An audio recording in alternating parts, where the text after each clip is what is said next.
नमस्कार, one India Hindi में आपका स्वागत है। असम विधानसभा चुनाव के लिए पहले चरण का मतदान जारी है। 126 सदस्यीय विधानसभा के लिए पहले चरण में 47 सीटों पर वोट डाले जा रहे हैं।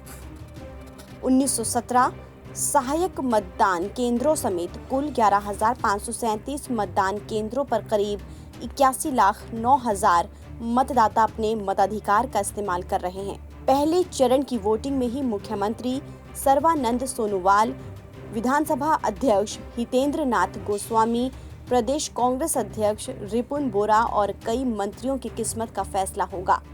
इनमें से अधिकतर सीटों पर सत्ताधारी गठबंधन बीजेपी और असम गण परिषद का कब्जा है।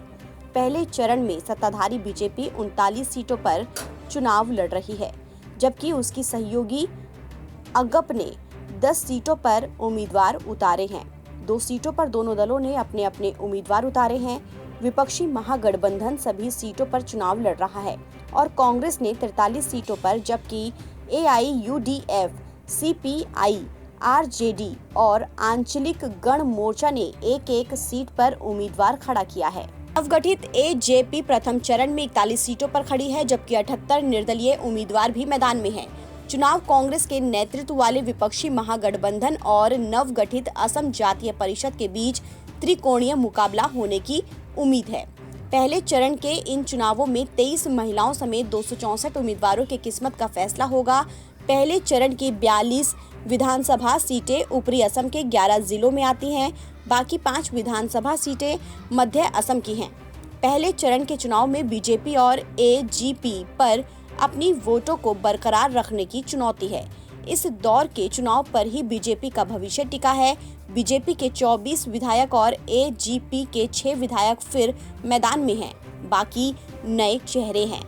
दूसरी तरफ पिछले चुनाव में कांग्रेस को 9 और AIUDF को 1 सीट मिली थी। 2021 में कांग्रेस के 6 और AIUDF के 1 विधायक फिर मैदान में हैं। शेष नए उम्मीदवार हैं। 2016 में बीजेपी के उदय के पहले ऊपरी असम को कांग्रेस का गढ़ कहा जाता था। कांग्रेस ने साल 2006 में इन 47 सीटों में से 27 पर जीत हासिल की थी। 2011 में कांग्रेस ने 38 सीटें जीतकर बाकी दलों को बहुत पीछे छोड़ दिया था, लेकिन 2016 में तस्वीर बदल गई। अब कांग्रेस 6 दलों के साथ गठबंधन कर बीजेपी, AGP और UPPAL के अलायंस को चुनौती दे रही है। मतदान सुबह 7 बजे शुरू होकर शाम 6 बजे खत्म होगा। मतदान का समय 1 घंटा बढ़ाया गया है, जिससे कोविड-19 संबंधी नियमों का पालन सुनिश्चित हो सके। पुलिस के एक वरिष्ठ अधिकारी ने चुनाव के दौरान कानून व्यवस्था कायम करने के लिए सुरक्षा व्यवस्था की पुख्ता तैयारी कर ली है। फिलहाल इस खबर में इतना ही। देश और दुनिया की तमाम खबरों के लिए आप बने रहिए वन इंडिया हिंदी के साथ।